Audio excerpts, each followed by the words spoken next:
Good morning, good afternoon, or good evening, depending on where you are in the world today, and welcome to today's Container Journal program brought to you by TechStrong. We've got an exciting program ahead of you, but before we begin, I do have a few housekeeping notes. Today's event is being recorded, so if you miss our discussion or would like to share with a friend, our on-demand recording will be made available to you today shortly after the recording concludes, with a link as well. If you have any questions or would like to submit them in the Q&A tab, be sure to do so on the right side of your screen. This is also where you can find the chat tab, where you can engage with our speakers as well as other audience members, share your thoughts, or just tell us where you are tuning in from. Finally, at the conclusion of today's webinar, we will be giving away 4 $25 Amazon gift cards, so be sure to stick around and see if you are a winner. Let's go ahead and kick off today's webinar's topic, the Kubernetes Road Map, with Mike Bazard, our Chief Content Officer at TechStrong. He will also be leading the discussion today, where he's joined with Robert Brennan, VP of Product Development at Fairwinds, and Joe Pelletier, VP of Product Strategy at Fairwinds. Mike, go ahead and take the floor. It's now yours. All right, thanks, guys. Hey, everybody, welcome. And we're going to be talking about one of my favorite topics, Kubernetes. I think I've been following it now for the better part of 5, maybe 6 years, but I'm definitely on the front end of this curve. But we have a new release coming up next month. At least we think it's going to arrive next month. It's Kubernetes 1.26. And we're also going to be looking in the next year a little bit and see how the cadence for these release cycles are somewhat changing and how that impacts all your planning. And with that, I'm going to jump into this first question with Robert. But hey, Robert, what's your sense of what's in 1.26 coming up? And what's your sense of, is this a major release, a minor release? And what should people be thinking about or planning for? Yeah, so I would say it's a fairly minor release. Most of what's going in here is bug fixes, minor enhancements, minor changes to the API, making some more data available, things like that. Nothing big and new and scary. There are a couple interesting alpha features that are coming in as part of this, and a few APIs that are getting removed. Things to watch out for as you go through the upgrade. But I would say for the most part, it's a pretty tame release. All right, Joe, what's your sense of 1.26? Is there something in there hidden, a little gem that we should be thinking about? Yeah, good question. I think, in general, the fact that this release does provide a bunch of incremental updates, it's sort of probably a feature, not a bug of the release, right? It shows that Kubernetes is becoming more reliable, stable. It's being used by lots more organizations, and all that feedback is coming into the project, which is great. There are a few things that I've noticing thematically in the release that I think will set the groundwork, for future really interesting features. The first is, there's definitely some discussion around improvements and enhancements to admission control in Kubernetes 1.6. And what we're seeing is, policy and policy enforcement concepts becoming more and more critical for companies that are, embracing either lots of teams on Kube or embracing lots of clusters and need consistency. And I think these changes that are being discussed it's under the CEL admission control enhancement are going to be, great ways to kind of bring it and make policy more of a sort of a first-class feature of Kubernetes and make it more stable and make it more widely adopted over the long term, right? So we're excited to monitor that and help, push that forward and also help, identify other use cases for the community there. I think there's another theme around dynamic resource allocation. And Robert, I don't know if you've dug into that at all, or if you have any thoughts on the policy stuff. Yeah, so the policy stuff I'm actually very excited about. So the thing Joe mentioned, I think it's called the validating admission policy object, is going to be an alpha in 1.26. Definitely something to keep an eye on, something I plan on playing with once we upgrade there. And it uses, as Joe mentioned, CEL, or Common Expression Language, I believe is what it stands for, which is a project from Google, which basically provides kind of a language agnostic way of saying things like X should be greater than Y, A plus B should be, less than or equal to C kind of thing. And so you can basically write these CEL expressions to make sure that, deployments and other objects going into Kubernetes meet certain criteria. A very simple example might be you want to make sure every deployment that goes in has multiple replicas available. So you could write a CEL expression saying, replicas has to be greater than equal to 2. And what's really cool about this validating admission policy thing is you can parameterize that. So you could say, in my staging namespaces, it has to be greater than equal to 2, but in my production namespaces, it has to be greater than equal to 3. So really, really cool, really powerful language to make admission control logic a first-class feature. Before we've had this validating webhook policy, I believe it's called, which allows you to basically create an API server that will decide if something should be allowed in the cluster or not. That's been really powerful, but you have to write a whole, probably Go plugin that serves an API request, runs the logic under the hood, has to have a Docker file. So just like a lot of setup involved. This allows you to just stick an expression into your configuration, and basically a one-liner policy can be applied to the cluster. So really powerful for doing policy as kind of a first-class Kubernetes feature. Is it your sense as we look into the new year that a lot of the releases that are coming out there, I think they're on a schedule now for 3 a year, are going to be smaller, more digestible modules of things that are easier to kind of upgrade through? I can think back in time where, sometimes it would take me the better part of an hour to sort through all the things that are being added to a Kubernetes release. And now I feel like that's becoming a little more modular or accessible. So Robert, is that where we're looking at? Have we reached some level of maturity? Yeah, definitely have reached a level of maturity. I think a lot of the team's effort is going into bug fixing, making sure features are nice and stable. There's so many organizations relying on Kubernetes in production now that I think there's just a shift of incentives from shipping major new features to get people to adopt it over towards making sure it's stable, reliable, bugs are being squashed, et cetera. So I do think you're going to see, fewer major features and more of that just, normal, tech debt type stuff coming in. Mm-hmm. And Joe, as part of that conversation, do you think, it seems to me, a lot of the effort is also around maybe improving storage because we're getting more stateful applications, improving security because, surprise, surprise, security is once again an afterthought. But, are we kind of looking at some more of this fundamental stuff that, trips people up a lot, and, it's better for the folks who have it versus trying to attract yet another workload kind of thing? Yeah, that's a great question. I think we're going to see a little bit more of that in general, but I think there's still a long kind of runway and a lot of room to go before Kubernetes will kind of bring all those features in a single release, right? So, for example, I think you're right. We're seeing a lot more kind of emphasis on bringing storage capabilities into Kubernetes. I mean, there already are storage capabilities in Kubernetes, but making it even more easier, resilient, stable to run. There was a time where, folks would say, don't run your storage on Kubernetes, but I think that world is changing now, right? And, but even with those types of that progress, I think the beauty of Kubernetes is it's flexible and adaptable, and that there's still going to be sort of additional kind of capabilities you have to bring to your Kubernetes infrastructure around security monitoring or runtime monitoring, around being able to federate policy across multiple clusters, cost allocation and being able to kind of monitor how much workloads are using or spending. So there's still a lot of additional add-ons that I think companies need to really have that full visibility and control. And frankly, I don't know if it makes sense for Kubernetes to solve all of those problems, right? I think it might want to continue being sort of that, make it easy to integrate and extend, but not necessarily, bring the capability itself to the core, if that makes sense. Yeah, that's a really good point, Joe. I think Kubernetes has done an awesome job of making itself extensible through custom resource definitions and other features.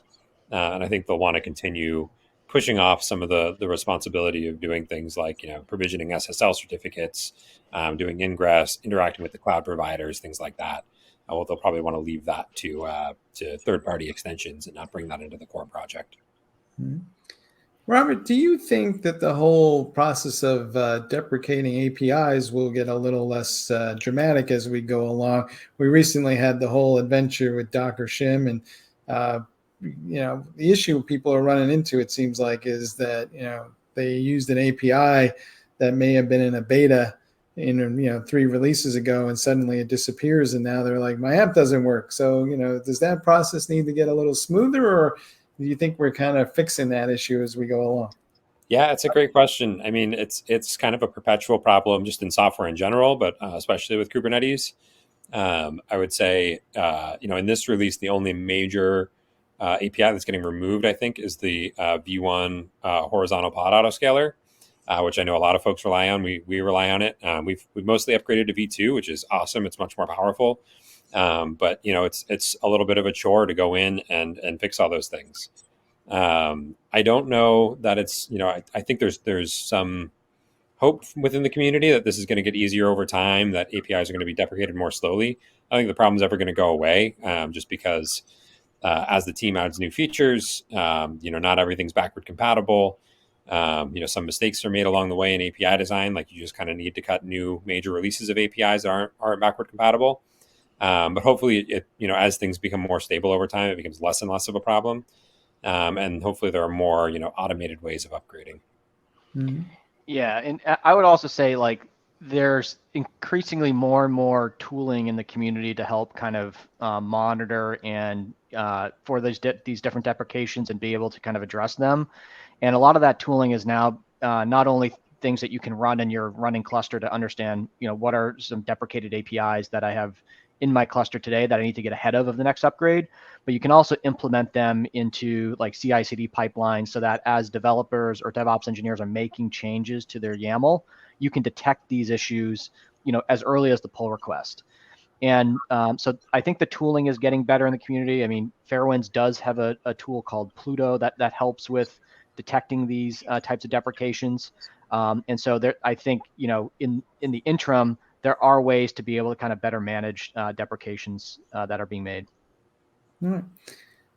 It seems to me when I talk to people, they're running a lot of different versions of clusters, and I don't know how far back they go, but Robert, maybe you might have some experience here, but are people still running as far back as, I don't know, 115, 112, or there are other folks who are keeping pace with it? But what's your sense of what prevents somebody from keeping pace with the current cycle, and how far back, or how big a tail are we looking at? Yeah, it definitely does get pretty bad. I mean, some organizations adopted it very early. It's been a couple years, but only a couple years ago, I heard of somebody on 1.8. A big company that was just kind of stuck because there were big breaking changes, and they just didn't have the time and effort to like go and fix it all. And everything was working. They were running it all themselves. They weren't using a managed Kubernetes service like EKS or GKE that's going to force you to upgrade. So they just kept running those servers, and it kept working. Granted, there are security holes that aren't going unpatched and things like that, and I think eventually they managed to get upgraded. But there's definitely a long tail of folks that are still on old versions. One nice thing about the managed providers like EKS and GKEs, they kind of force people into upgrading eventually. You can get a few versions back, but at some point they just cut off support and say we're going to force you into an upgrade, even if it breaks everything. So you kind of have to be on top of it.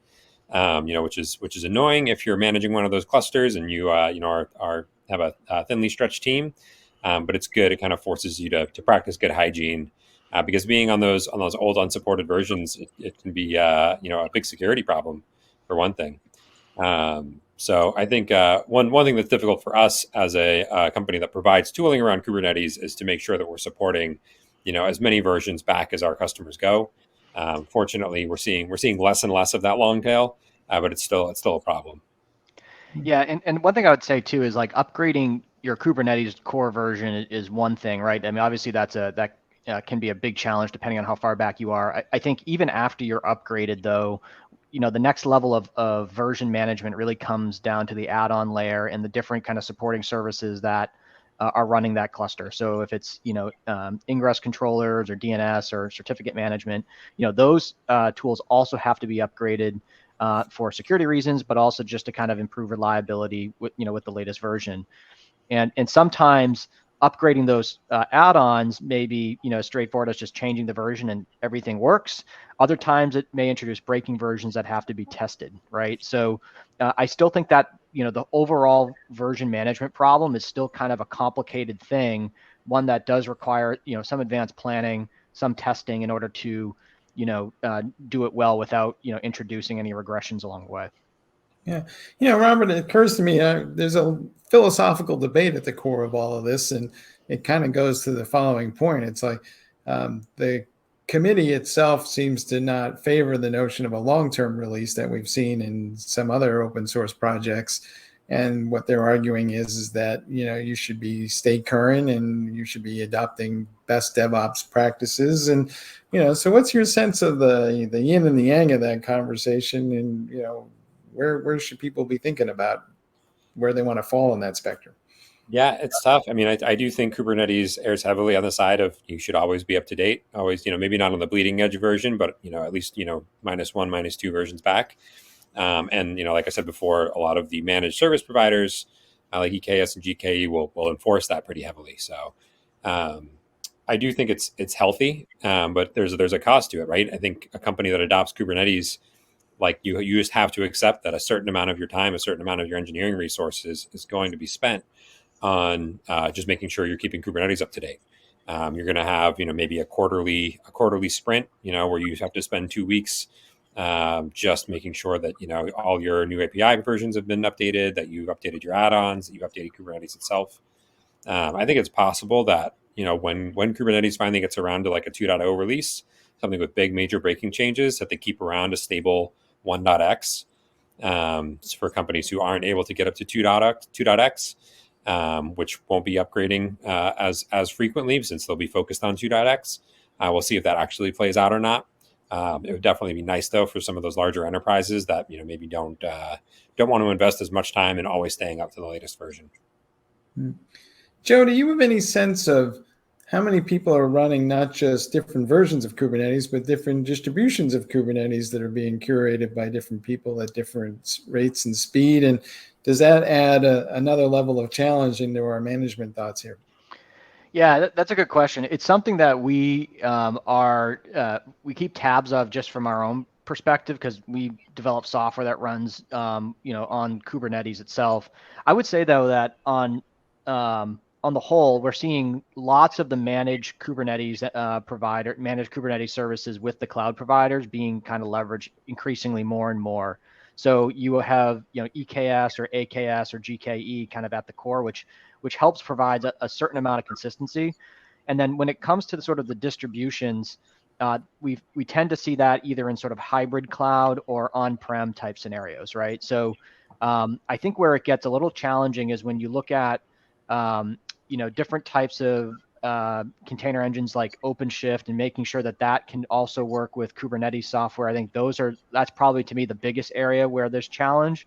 But increasingly, I think the Kubernetes API is really that common denominator across all these distributions, and that's really what vendor tooling is and different kind of add-ons are trying to integrate with, making it really kind of compatible whether you're on the cloud, on-prem, as long as it's a Kubernetes core. You're really, you're getting that sort of interoperability. Robert, early on, we saw people were using raw bits of Kubernetes that they were taking off the open source project. Are people still doing that? And do you recommend that? Or should everybody be on some form of a curated instance of Kubernetes where somebody else is kind of taking the bullet for them every time there's a change in the release? Yeah, I think more and more everybody should be using a managed Kubernetes provider like EKS or GKE. I think managing your own control plane is it's too much of a headache. It's too error prone. There's too many security issues that you can introduce. It's hard to stay up to date, hard to manage yourself. So using like an EKS or GKE is super helpful. It's a little harder on-prem, but there are some management services for on-prem Kubernetes installations as well. So I think as much as you can kind of offload to a service, the better, especially if you're not like, if you're a typical software company, an e-commerce company or, a retailer of some kind, like you really don't need to your core differentiation is not managing Kubernetes, right? If you're hyper technical, you're running like machine learning workloads on Kubernetes, you need to manage GPU instances and things like that. Maybe it makes more sense for you to get into the guts of it and manage how things go. But for the most part, EKS, GKE is the way to go. Joe, do you see the same things? And as part of that, do I just need a managed curated version of Kubernetes, or are ultimately people looking for some sort of, Kubernetes plus managed thing where I'm going to get Prometheus and everything else that kind of goes with it, because we are making a better effort of not having everything loaded into Kubernetes itself, but there's this stack that needs to be managed. So, or is that going to evolve as we go forward? Yeah, well, I think we're already seeing that type of decision tree, in the in sort of organizations who are going cloud native, right? So I think if you're an organization and like Robert said, like you have to decide, is running my own operations with my own expertise core to my business, and for some companies it may be, if you have really interesting scalability needs, or you need to run hybrid cloud or multi-cloud for business resiliency reasons, or just business reasons, right?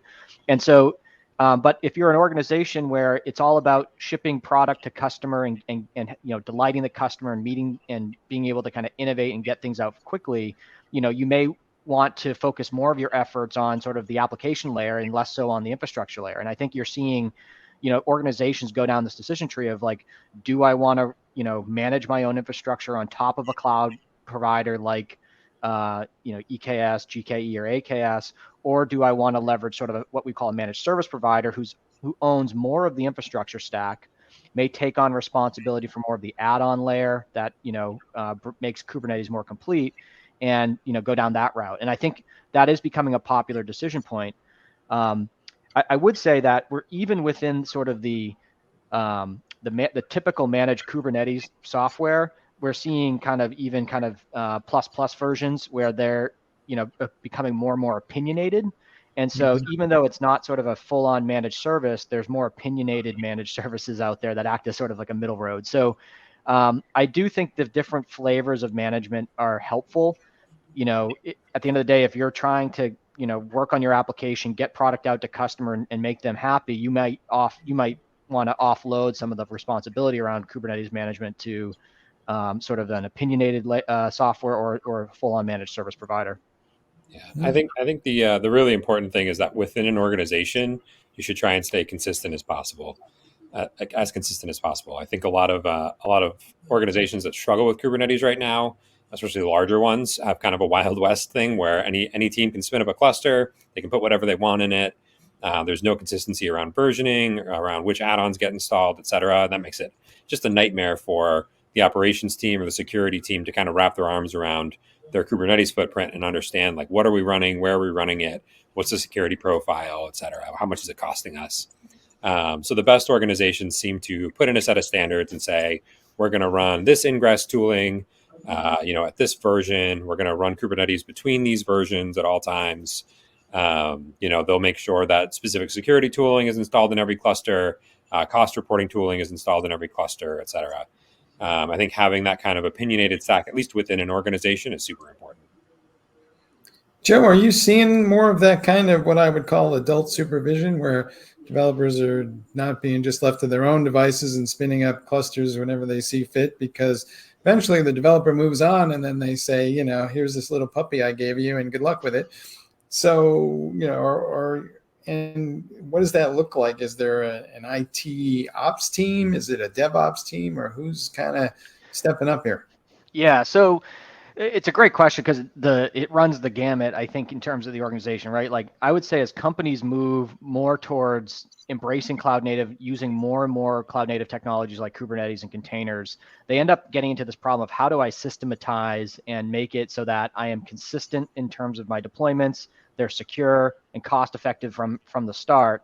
And when you do that, you really need to kind of set up, a concept of like sort of guardrails for your development team. So as developers come and go, their job is to focus on writing great software, great features, and we want to keep them focused as much as possible on that, right?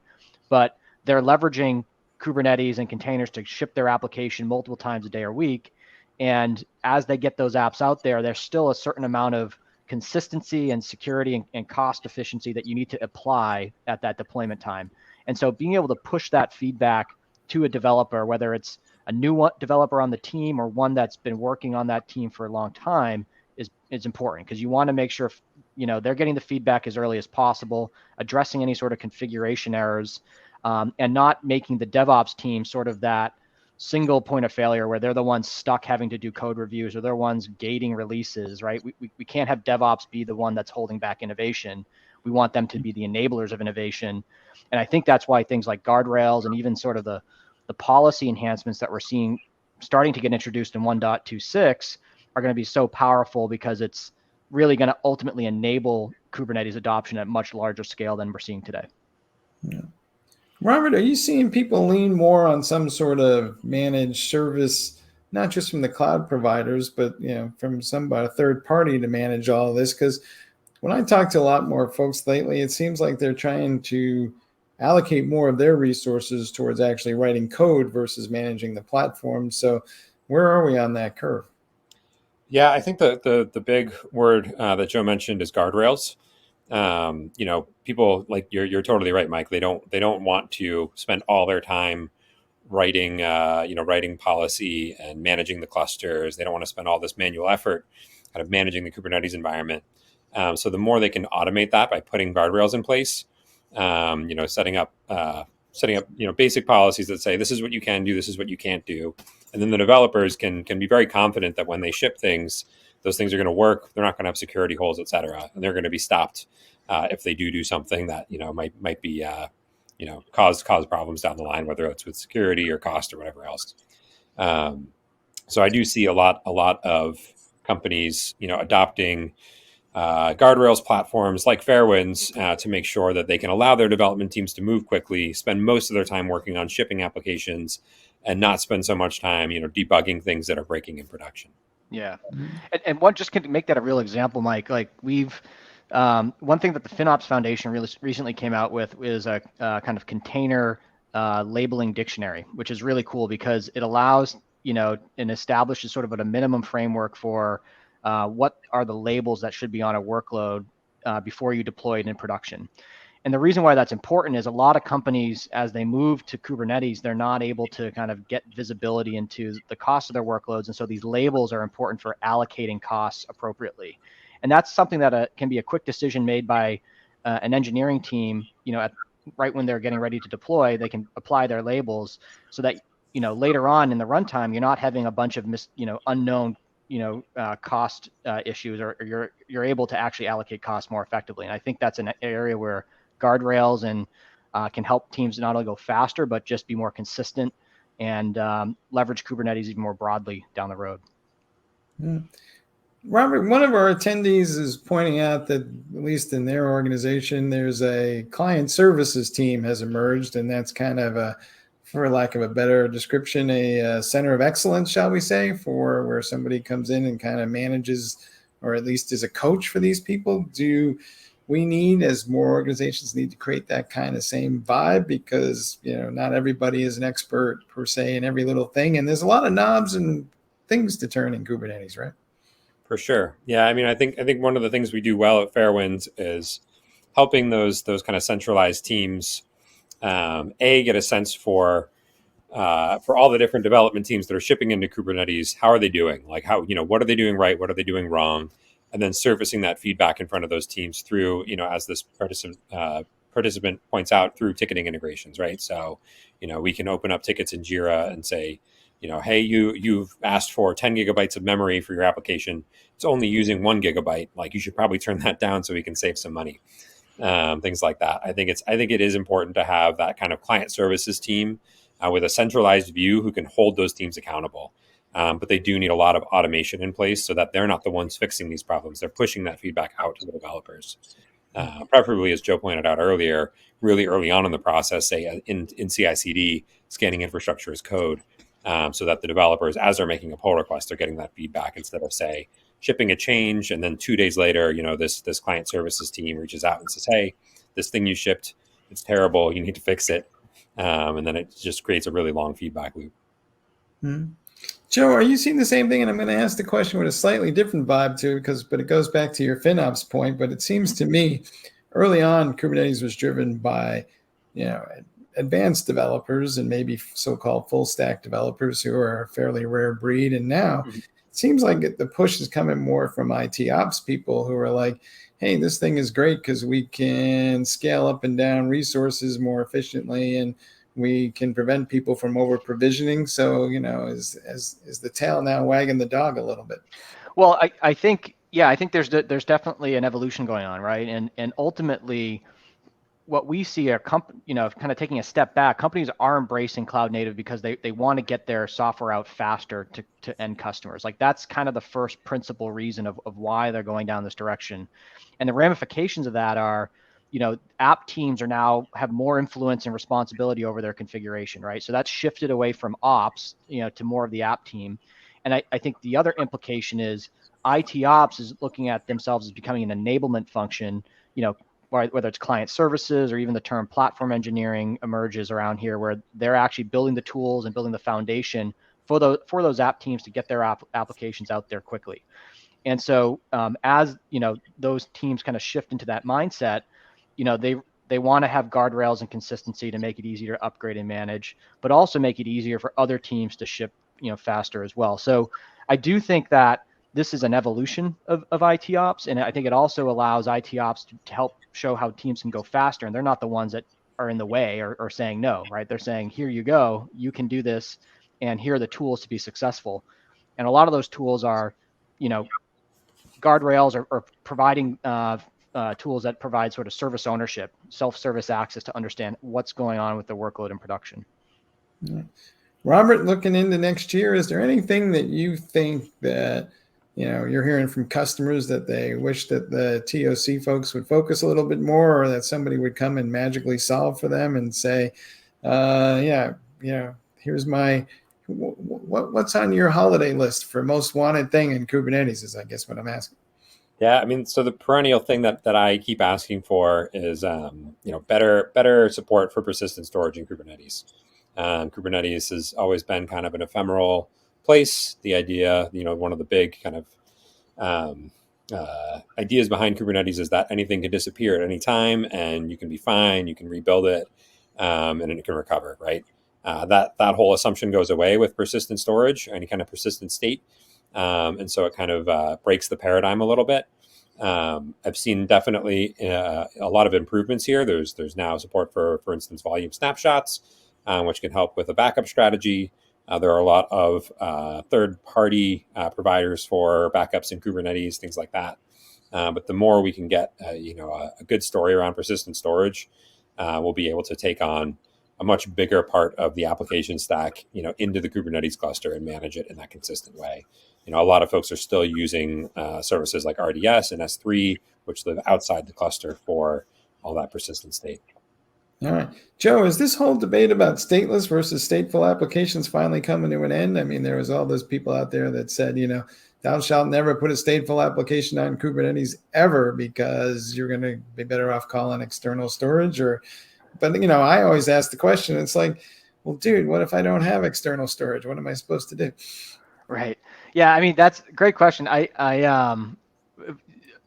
don't have as much firsthand experience with the stateless versus stateful concepts, but kind of taking a step back, I have seen more and more kind of evidence that it's becoming more and more possible and easier to run stateful applications in Kube. I don't have enough firsthand experience to kind of say whether that's still like a great idea or not. I wonder, Robert might have a point of view there, but I think that kind of goes back to a question you had earlier in the call, which is like, where's Kubernetes going? I think we're seeing a lot of that feedback come in from the community around the challenges of initially running persistent storage or stateful apps in Kube and how the Kubernetes Road Map is evolving to support that, incrementally one feature at a time.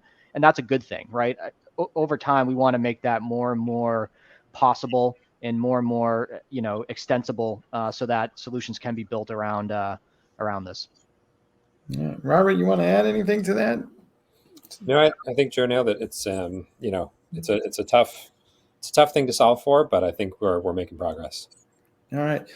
Early on, the thought was that somehow or other we would run a lot of different classes of workloads on Kubernetes clusters, and there'd be maybe a handful of large clusters that were shared.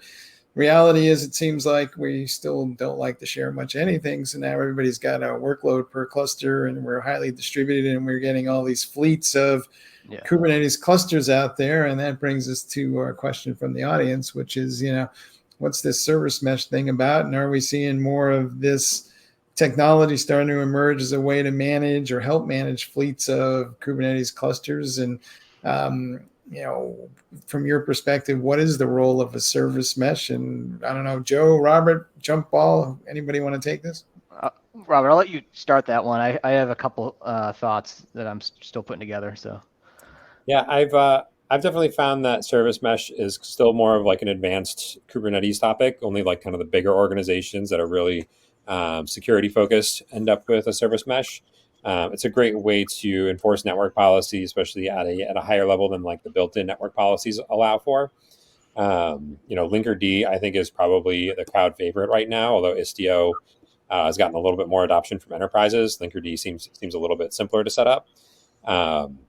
But it's a great way to kind of lock down networking, make sure that only, by default, basically any workload in Kubernetes can communicate with any other workload in the cluster, can communicate with the external cloud, et cetera.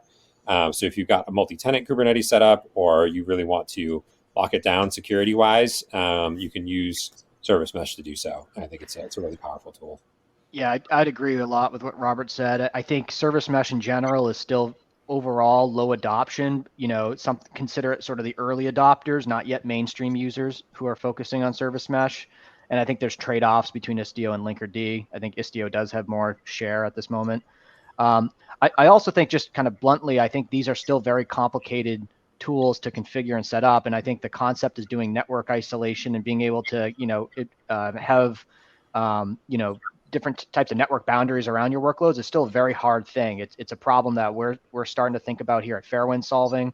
And to kind of think about service mesh relative to other tools like network policies or open policy agent like OPA, I think they all kind of do something different. But at the end of the day, I think all these tools coming together are really trying to promote sort of like tenancy within Kubernetes, right? Trying to make it easy for you to have different teams running in a cluster so that those teams can deploy their applications consistently, securely, cost effectively, and really have that strong foundation in place that allows those teams to continue to innovate and shipping more product, but keeping their workloads kind of running within their tenant of the cluster, right? So I think it all kind of comes together to kind of help solve that overall larger problem. Mm-hmm. Robert, are people revisiting Kubernetes? Because there's a lot of folks who were intimidated when they first engaged with it, right? And, we have always heard that it's complicated. And yet, you'll go to a demo and there'll be Kelsey Hightower there from Google, and he'll write 4 lines of code and something amazing will happen. So where are we on this curve? Is it becoming accessible to mere mortals at this point? Or are we still like, I got to be like the best super administrator ever? Yeah, it's definitely, getting started with Kubernetes, I think, has become easier and easier, both because, the project itself has improved over time, and because just the amount of resources available to folks who are just learning is becoming, bigger and bigger, more and more approachable. I would say in terms of running it in production, though, it's still tricky. It still, takes a lot of thought and care and maintenance, especially if you want to do it right. So I think you do still need a certain level of expertise if you want to be, running production workloads on it. But if you're, a developer who just wants to get a sense for what it's like, how to deploy an application, things like that, I think it's much more approachable these days. Mm-hmm. Joe, you want to add to that, or because I'm going to do the follow-up question from one of the audience anyway. And the question is, where should I get started with Kubernetes? Should I just, use the managed service in the cloud, or should I be in an on-premise environment and get to understand how it works before I rely on somebody else to manage it for me?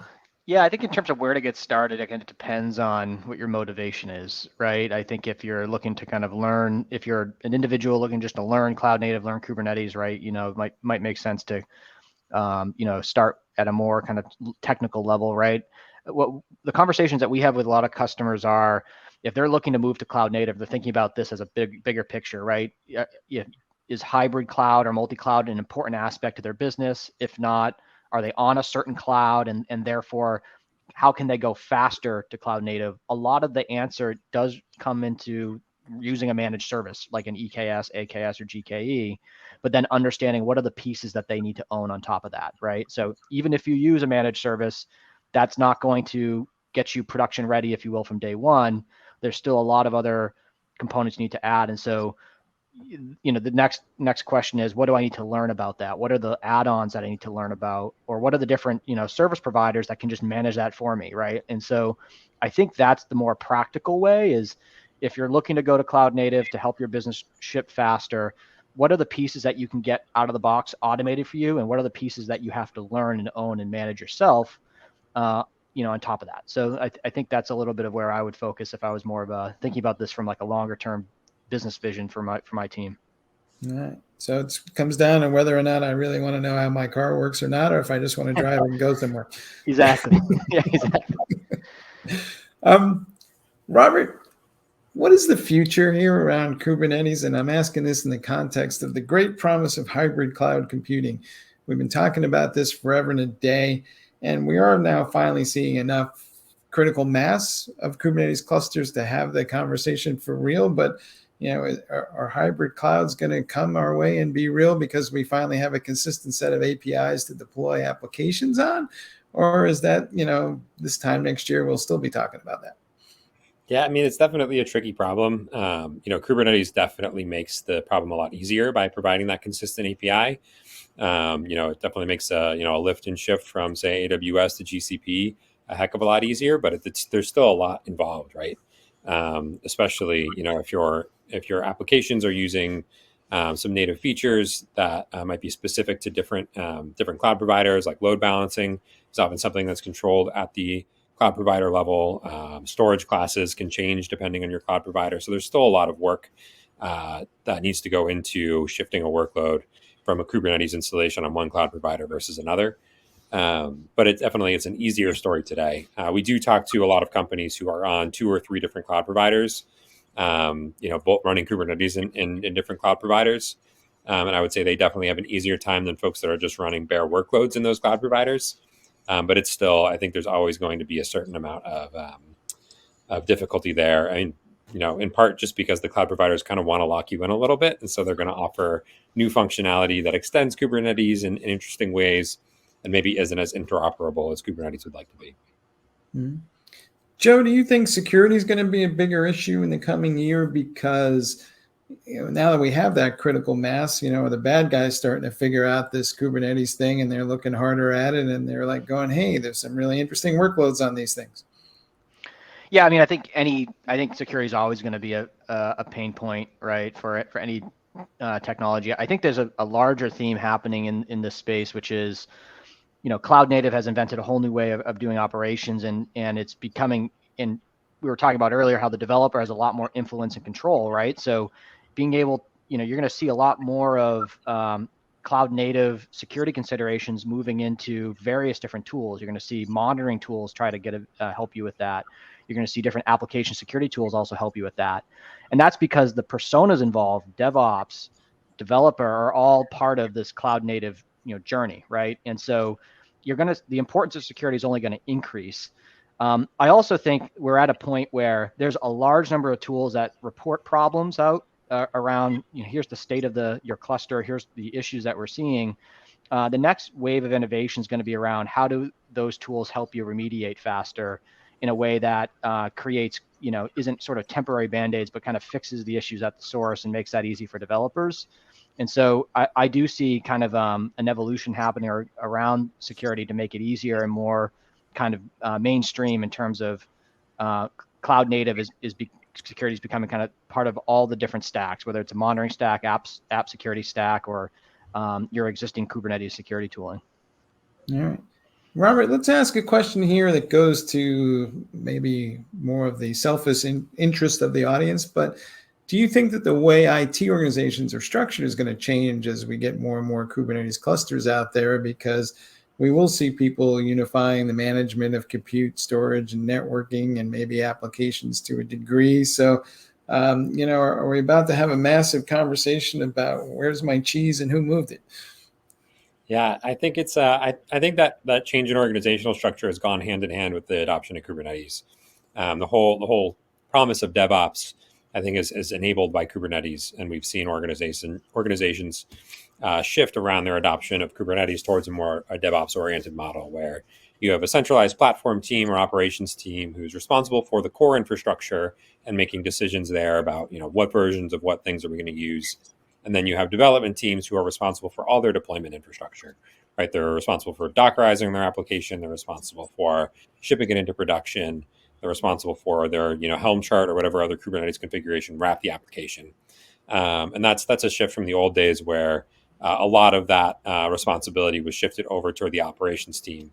And so I think that's meant smaller operations teams and more operations folks who are embedded within the development teams. I think you're going to continue to see that shift of towards a small centralized team, and then more knowledge around deployment and operations embedded within each application team. Joe, that work for you? Is that what we're seeing as well? Or will there always be a need for some subset of specialists that augment that main group? Yeah, I mean, I think I very much think what Robert said is on track, right? I think every organization is going to be slightly different, but I think on the whole and on average, I think that's where things are going. Where it gets a little interesting are companies that are going through that shift from on-prem or more non-cloud native approaches to cloud native. You might have various groups that have that specialty, like a specialist around cloud native and enabling a platform engineering function versus more of an IT ops function. But on the whole, I think what Robert said is right on track. All right. Robert, this is still early days as well, but are we going to see a shift in the types of applications being deployed? We see things like KubeVirt starting to emerge, and are people going to use that to drop legacy monolithic apps on top of Kubernetes versus to centralize the management of things and then maybe carve them up into microservices later? Is there going to be some a wider range of diversity in application types starting to show up on the platform? Yeah, I think that's natural. I mean, Kubernetes definitely shines around microservices and being able to scale a bunch of different things independently of each other. It's a little harder to package up a monolith and put it into Kubernetes. But I think we're seeing an increasing demand for that because, a lot of companies, as they adopted Kubernetes, would put some new services on it, put their microservices on it, but they still have this legacy monolith that was running in the old way, on a bare EC2 instance or something like that. And they want to get everything behind this unified layer of Kubernetes because they've seen the promise of it. And so you are seeing things like KubeVirt where there's just increasing support, increasing documentation, increasing knowledge around how do you take a monolith and get it into Kubernetes? How do you take these applications that maybe traditionally don't run in Kubernetes and get them onto the platform? Another class of workloads might be machine learning workloads, which traditionally had solved a lot of the problems that Kubernetes solves for their own specific domain prior to Kubernetes, are now making their way into Kubernetes because of this promise of being able to manage all your applications, behind this single pane of glass of Kubernetes. All right. Joe, you can't walk down the street these days without somebody talking about AI and automation. So how automated do you think that all of this might get going forward? And are people in danger of maybe spending too much time figuring out how to manage something narrow that's going to be automated tomorrow? And what is the right point of entry to focus on? Yeah, interesting question, and just kind of around AI. I think the automation opportunities, there are still so many probably automation opportunities that don't even need AI just yet, that are still kind of ready to be solved. I do think that there are probably roles for things around AI, right? I think it depends on what your definition is. But ultimately, I think there's still a lot of kind of heavyweight management that may need to be going on in terms of just running a Kubernetes or setting it up, that there's probably more room just for regular automation, if you will, in order to kind of make lives easier for developers and operations folks. Kind of a little bit tangential, but we are seeing one use case for Kubernetes emerge around kind of running machine learning workloads in general, right? So if you do have a product that is solving, is trying to solve customer problems with AI or machine learning, Kubernetes has become a really interesting platform for scaling up those workloads to kind of solve that AI challenge and have that elasticity to run, whether it's in the public cloud or even leveraging kind of an on-prem environment for that. So I think that area of AI is interesting and one where Kubernetes can be sort of that infrastructure enabler to help customers build applications that leverage machine learning and AI in more sophisticated ways. Robert, to Joe's point, and you were talking about stateful apps earlier, but does that mean we're also going to see, what we're calling data ops and data engineers start showing up in these environments? And I'm going to have to figure out how to get this data engineering team and the data science team and the DevOps team and the developers, kind of working hand in glove when they all have radically different cultures. So, are we looking at some interesting cultural challenges in the coming year? For sure, yeah. I think you make a good point about data engineers, starting to work with the platform, or machine learning team starting to work with the platform. There's always a tough onboarding experience anytime you're trying to shift a large organization over to a new way of doing things. And there's always some resistance there. But the benefits of having everybody, using a single platform, just in terms of your security footprint, in terms of what your operations folks have to deal with, in terms of the number of different skills your people need to have, in terms of who you're hiring for, you need to hire for a specific set of skills. It just makes things so much easier. So I think you will see organizations kind of pushing people down that direction of adopting a single platform, most likely Kubernetes. All right. Joe, you've seen a couple of customers move down this path now. Do you have any words of wisdom, or are there things that you've seen organizations do from a best practices standpoint that kind of, smooth the transition, reduce the friction, and generally made everybody less agita in the world? Yeah, I mean, it's interesting. I think if we kind of start at the business problem perspective, is what's the business problem that you're trying to solve for, right? And when we talk to customers, a lot of it is trying to build new products and ship those products faster, or take existing products and enable more speed to market for their customer, right? And when we see customers thinking about cloud native and wanting to kind of solve those problems, they end up figuring out the organizational structure that best enables that. So having teams that build the tools for app teams to be unleashed to ship their apps, but still have the guardrails that enforce good security practices, provide that cost allocation. So it's kind of a long way to say is it really comes down to what is the business problem that you're trying to solve, and making sure that everyone, both the app side and the ops side and the C level, are all aligned with what is that problem, because I think that's going to ultimately help you decide the best kind of technology solutions to solve that, right? And sometimes companies are thinking about, let's move all the workloads to the cloud, and that's all good, but it's going to change how your development teams also ship their apps as well, right? So figuring out where there are opportunities to kind of enable cloud native with teams who are ready to go, or new projects that are about to kick off, that's sometimes the best way to get started. Mm-hmm. Robert, of course, we are seeing a lot of people who are interested in contributing to open source projects, and you have a lot of experience in this space. Is there anything that you would tell people about finding ways to contribute either to Kubernetes or any of these other open source projects that are out there that would, I guess it would help them get more expertise and experience, but in general, they are part of a larger community, right? So, but it seems like when I talk to them, nobody can figure out how to engage with the community. So what's your best advice to start that conversation? Yeah, I would say so. For one thing, a lot of projects have open issues that they will label like good first issue or something like that as a way to help attract newcomers. Usually that's going to be something that's going to be fairly easy to understand as you get up and running with the project. That's really the hardest part about contributing to open source is, understanding, what is the architecture of this project? What do I need to change in order to have this impact on the project, et cetera? So things that are labeled good first issue is awesome. At Fairwinds, we manage probably like a dozen open source projects and about 4 kind of flagship open source projects. And we try to label things good first issue in order to encourage people to come in and contribute. I think the other big thing is, try to contribute to projects that you actually use and contribute things that you find useful, because that's just going to be, an easy way to know that what you're doing is, is valuable to the open source project, and to understand, how to run it, how to test your changes, et cetera. But it is always good. I always appreciate this as a maintainer. If you do have a proposal for a change or, something you think is a bug that should get fixed, just opening up an issue and saying, hey, here's what I would like to do, before going down the path of actually implementing the change, maybe putting in dozens of hours of work, only to hear back from the maintainers like, oh no, this is actually working as intended, or we think this is out of scope for the project, etc. It's always helpful to just check in with the maintainers and say, would you accept this change if I did it? But as an open source maintainer, I love getting pull requests. I love when the community contributes back because it makes my job easier. It makes the project healthier, etc.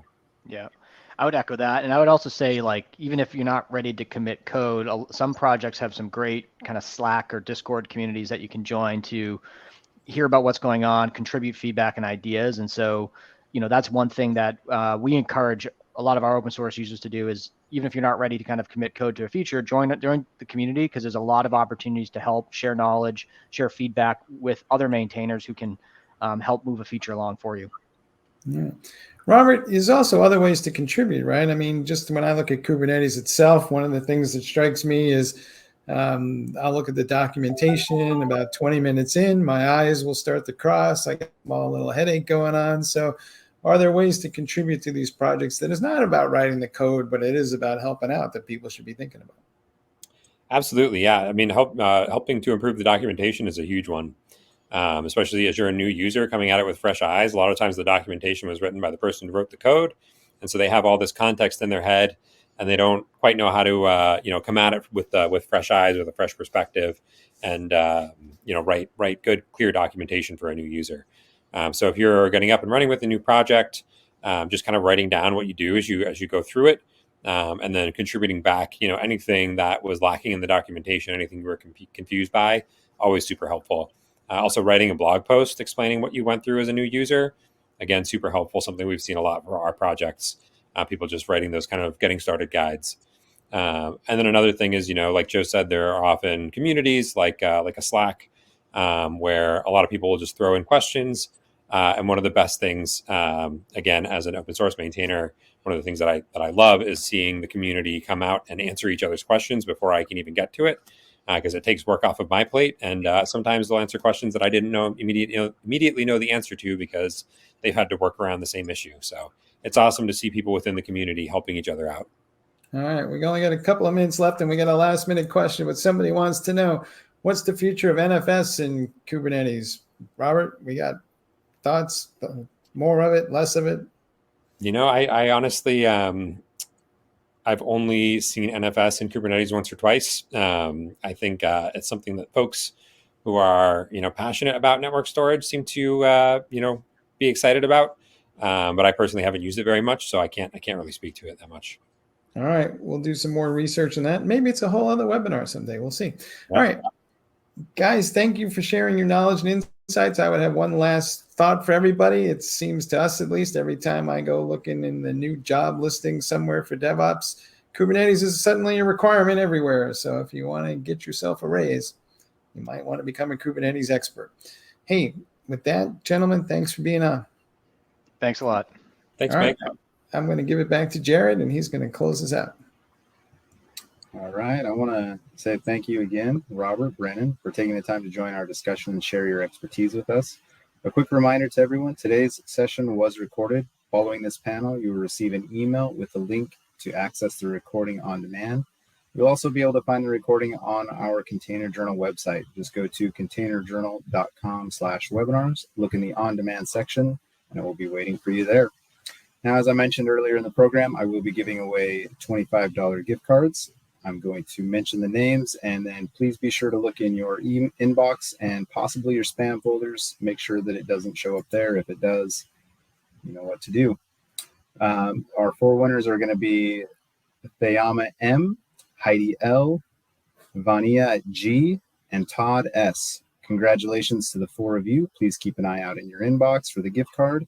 If you don't receive the email, please be sure to check your spam folder. Just want to make sure you're aware that sometimes they do show up there. Again, Robert, Joe, thank you again for taking the time with us. Do you have any final remarks before we close out? I don't think so. Thanks, Jared. Nope. Thank you. All right. And lastly, to our audience, thank you again for joining us for the entirety of our presentation. If you don't mind, take a moment, fill out our post-webinar survey. It'll pop up here on your screen in just a moment. And please be sure to join us for our upcoming TechStrong webinars. Have a great day, everyone. And I'm signing out. Thanks.